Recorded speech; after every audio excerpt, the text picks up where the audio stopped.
Орусия өкмөтү Кыргызстандын бюджетине колдоо көрсөтүү үчүн $30 миллион кайтарымсыз жардам берет. Бул тууралуу Орусиянын президентинин жардамчысы Юрий Ушаков билдирди. Ал эми бүгүн таң эрте Орусия президенти Владимир Путин Кыргызстанга расмий иш сапары менен келип, аны президент Сооронбай Жээнбеков тосуп алды. Путиндин бул сапарынын алкагында эки тараптуу кызматташтык боюнча 16 документке кол коюлду. Негизги келишимдер саясий, экономикалык, аскердик, техникалык кызматташтык.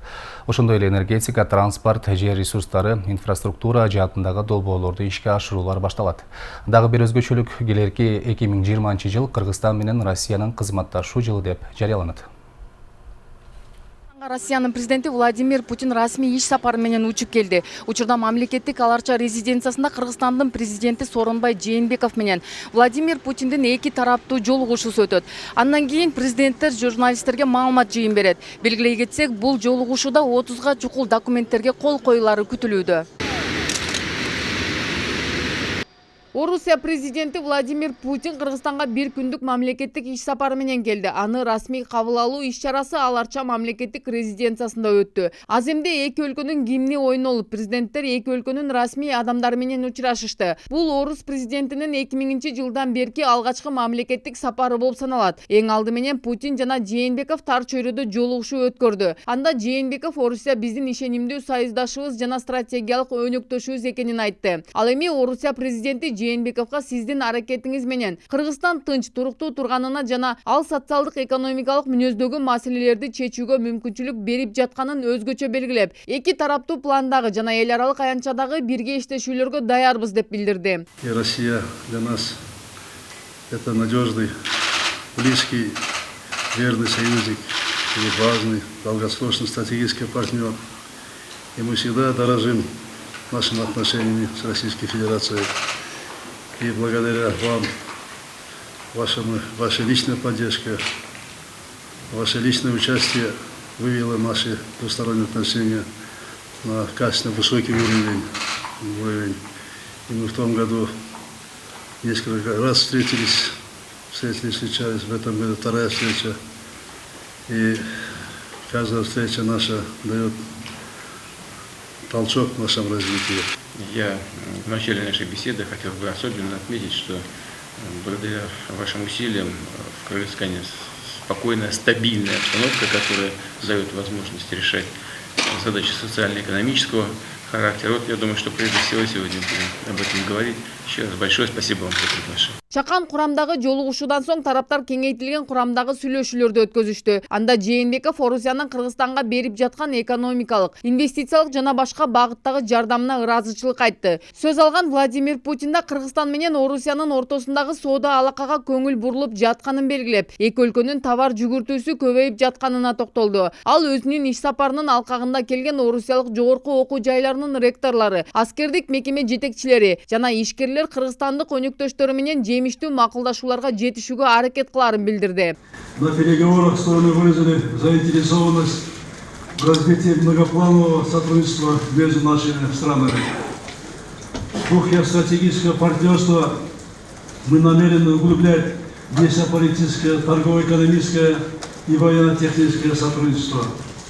В рамках союзнических отношений вместе будем действовать для обеспечения региональной безопасности.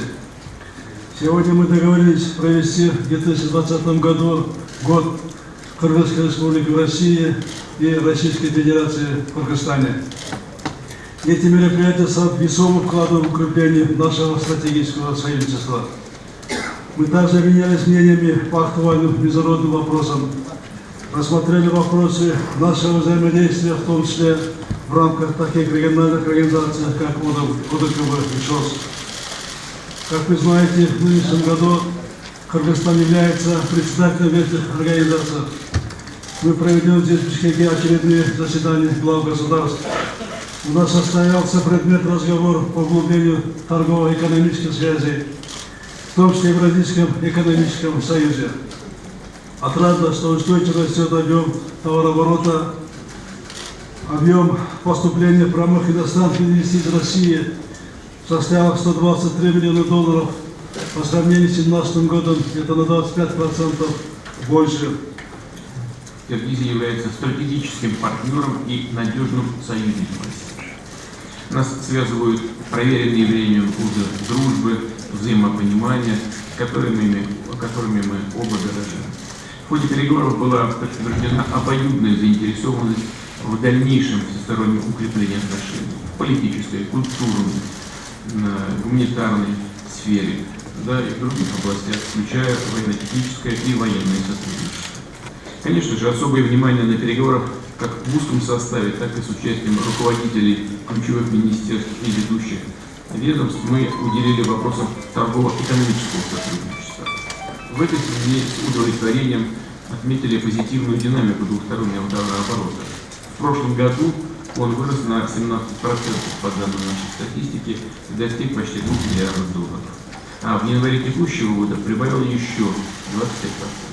Сүйлөшүүлөрдүн соңунда Орусия президенти Владимир Путин менен Кыргызстандын президенти Сооронбай Жээнбеков кызматташтык боюнча 16 документке кол койду. Анын негизгилеринин бири Орусиянын Кыргызстандагы кант авиабазасынын макамын өзгөртүү жөнүндө экени айтылды. Ага ылайык жер аянтына болгон ижара акысы көбөйтүлөт. Башкача айтканда мурда бул сумма 4,5 миллион доллардын тегерегин түзсө. Эми орус тарап авиабаза үчүн Кыргызстанга жылына 4 миллион 794 миң доллар төлөйт. Кошула турган сумма 291 миң доллар болору айкын болду. Мындан тышкары Орусия жаратылыш ресурстарын иштетүү боюнча кызматташууларды баштайт. Алардын бири катары жер экенине алдыңкы 20 жыл ичинде 600 миллион доллар инвестиция салынаарын белгиледи. Дагы бир өзгөчөлүк келерки 2020 жылы Кыргызстан менен Россиянын кызматташуу жылы деп жарыяланат. Анын негизинде эки өлкөдө мамлекеттер ортосундагы стратегиялык өнөктөштүктүн бардык багыттарына арналган бир катар иш чаралар өтөт. Анархан Алтымышева, Нурбек Жеңишбек уулу, Нур Ньюс, Бишкек.